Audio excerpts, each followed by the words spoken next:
Your parents were not wrong. That is the important thing to say at the start, because this is not a video about blaming the generation that raised you or dismissing the people who genuinely wanted the best for your financial life. They were not wrong. They were right for the world they lived in. The problem is that world no longer exists, and the advice that built stable, comfortable lives in that world is quietly doing real damage in this one. The rules changed. The advice did not. Start with the most repeated piece of financial advice ever passed from one generation to the next.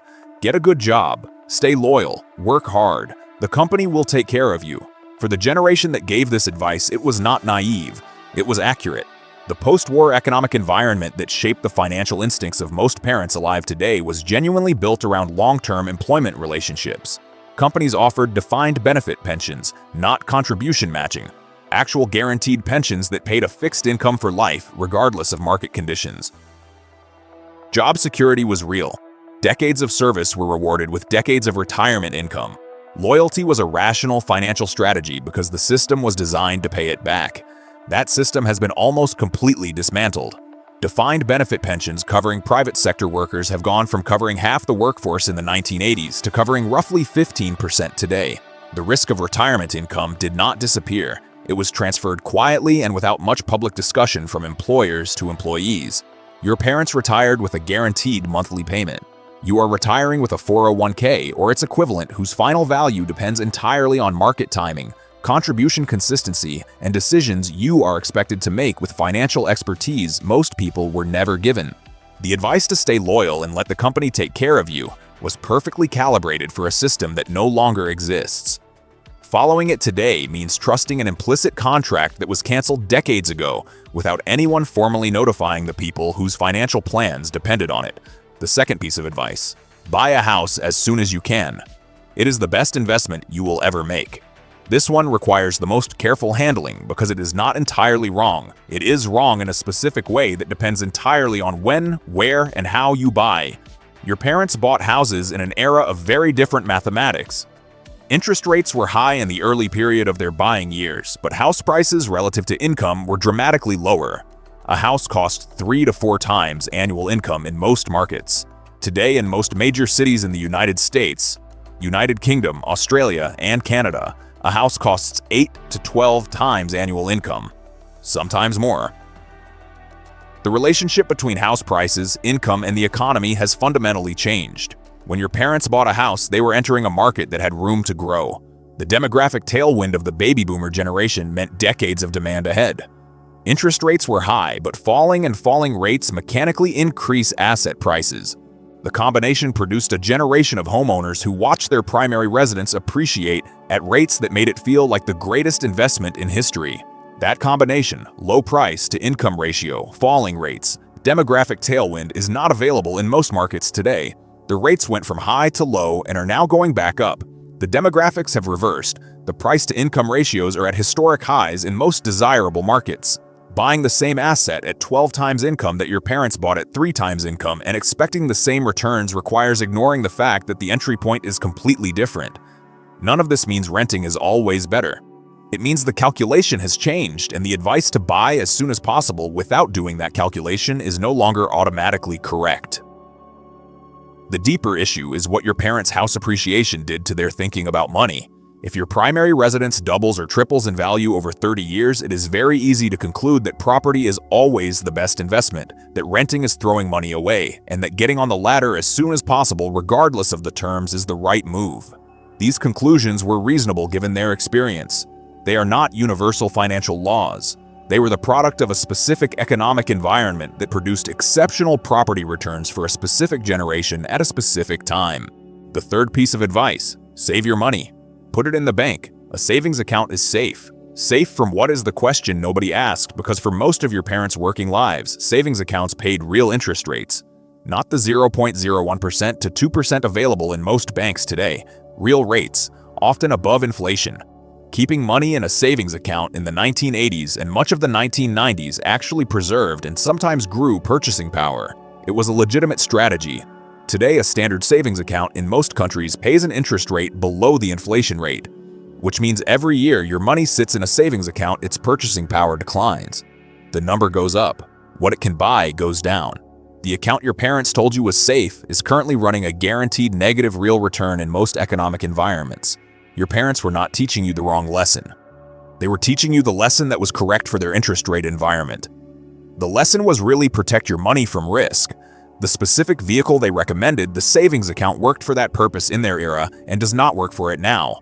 The update to that lesson is not to stop protecting money from risk. It is to understand that inflation is a risk too, and a savings account protects you from one kind of risk while guaranteeing exposure to another. The fourth piece of advice: avoid debt. Debt is dangerous. Pay off everything as fast as you can. This one is the most nuanced because the instinct behind it is sound, and the extreme version of the opposite advice: leverage everything. Debt is your friend has destroyed more financial lives than almost anything else. But there is a meaningful difference between the kind of debt your parents experienced and the debt landscape of today. Your parents lived through periods of high inflation and high interest rates where consumer debt was genuinely punishing. Credit card debt at 18% in an economy growing at 3% is a trap. The math of that debt is almost impossible to escape once you are in it. The advice to avoid debt was calibrated for an environment where almost all consumer debt was expensive and destructive. The debt landscape today includes that same expensive consumer debt: credit cards, personal loans, buy now pay later schemes that prey on exactly the psychological mechanisms we discussed, but it also includes something different: low interest rate debt used to acquire assets that generate returns above the cost of borrowing. A mortgage at 3% on a rental property generating 6% returns is not the same thing as credit card debt at 18% buying things that depreciate immediately. A student loan at 4% for a qualification that reliably increases earning by 40% is not the same thing as financing a holiday at 22%. The blanket advice to avoid all debt treats these things as equivalent. They are not. The relevant question is not whether debt is good or bad. It is whether the return on what the debt is financing exceeds the cost of the debt itself. That calculation your parents did not teach because in their environment, most debt was consumer debt and most consumer debt failed that calculation. The fifth piece of advice: your job is your most important asset. Invest in your career. This one is true, but incomplete in a way that creates a specific and dangerous vulnerability. Investing in your career is correct. Skills, knowledge, professional relationships, reputation, these compound over time and produce real returns. Nobody serious argues against this. The problem is what the advice implies by exclusion. If your career is your most important asset, then other assets are less important. If your income from employment is the central pillar of your financial life, then building other pillars is secondary. This framing made sense in an economy where employment was stable and long-term, and the implicit contract between employer and employee was reliable. In an economy where that contract has dissolved, where the average person changes jobs 12 times in their career, where entire industries transform within a decade, where technology disruption can make specific skills obsolete faster than a generation can adapt, concentrating all financial value in a single employment relationship is concentration risk. The same risk that destroys investment portfolios when everything is in one stock. Your parents had diversified retirement income almost automatically: pension plus Social Security plus home equity plus savings. 4 pillars. You have your job. 1 pillar. The advice to invest in your career without equal urgency about building other income sources leaves you with a financial structure that has no redundancy and no resilience. None of this is your parents' fault. They passed on what worked. What worked was accurate and useful for the specific economic conditions they navigated. The industrial economy, the long employment relationship, the rising property market, the real savings account interest, the expensive consumer debt, all of those were the context in which their advice made complete sense. The economy changed around the advice while the advice stayed the same, and the gap between what worked then and what works now is where a lot of genuine financial damage is quietly being done to people who trusted the instructions they were given by people who genuinely had their best interests at heart. The update is not to reject everything they taught. The instincts behind most of it are sound. Protect your money. Build security. Think long-term. Avoid unnecessary risk. Do not spend more than you earn. Those instincts are as valid now as they ever were. The specific vehicles and strategies they recommended to act on those instincts need updating for an economy they did not live in and could not have anticipated. You are living in that economy now. The update is yours to make. I want to say one thing clearly. If you have parents who talked to you about money at all, who tried to pass on what they knew, who worried about your financial future, who gave you any framework for thinking about it, you are already ahead of most people. The majority of people received nothing. No advice, good or bad.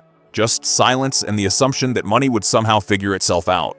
The advice you received was imperfect because all advice is imperfect, and because the world moved faster than the wisdom could update. That is not a failure. That is just how generational knowledge transfer works in a rapidly changing economy. What you do with the update is your decision, but you have it now, and that matters.